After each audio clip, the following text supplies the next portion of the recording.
Hello students and welcome to Edupedia World. My name is Shivam Mishra and today we are going to discuss the solutions to IIT JEE Advanced 2015 paper 2. Okay, so that brings us to question number 18, that is the second part of the comprehension. It says that the pH of the solution after experiment 2 is. Now this particular question is from ionic equilibrium, so basically you can see that IIT tries to mix concepts of multiple chapters into a single question. Let me take you back to the question again and let's see again revisit experiment 2. Now in experiment 2 I was treating 100 milliliter of 2 molar acetic acid with 100 milliliter of 1 molar NaOH. So basically that is the reaction of a weak acid and a strong base. I'll write the reaction again for you. So I have acetic acid, that is CH3COOH, and that is undergoing a reaction with NaOH. Okay, and what we are getting sodium acetate, CH3COO Na plus water, that is a neutralization reaction. Fine. If you look at the amounts, I had 100 milliliter 2 molar acetic acid. That means the millimoles of acetic acid would be 100 into 2, that would mean 200 millimole of acetic acid. And similarly I had NaOH which was 100 ml but 1 molar. So for NaOH I will have 100 millimoles.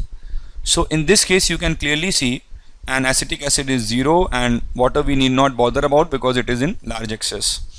So now you can clearly see that acetic acid in this case is the excess reagent. So NaOH would be limiting, it would be reduced to 0. This would be left 100 millimole and I would get 100 millimole of sodium acetate. Now I have been asked to calculate the pH of this solution. So first of all you need to identify what kind of a solution this is.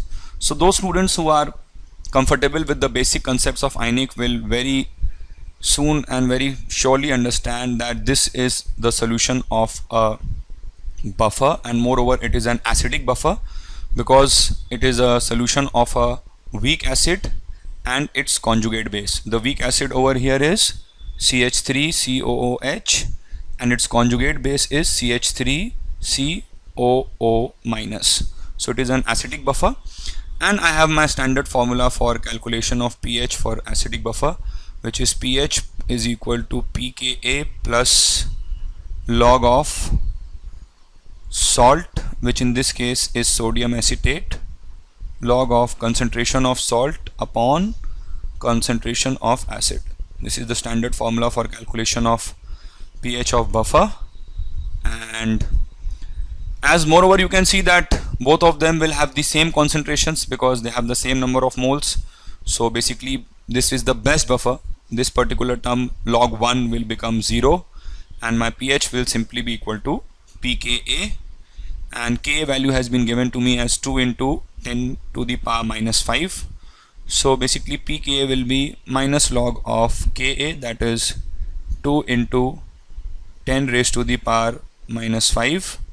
This would mean 5 minus log 2. Log 2 is a very standard data which we keep on encountering frequently during our study, and that would mean log 2 is 0.3 basically, so it would be 4.7. okay, so that would give me B as my answer. Thank you.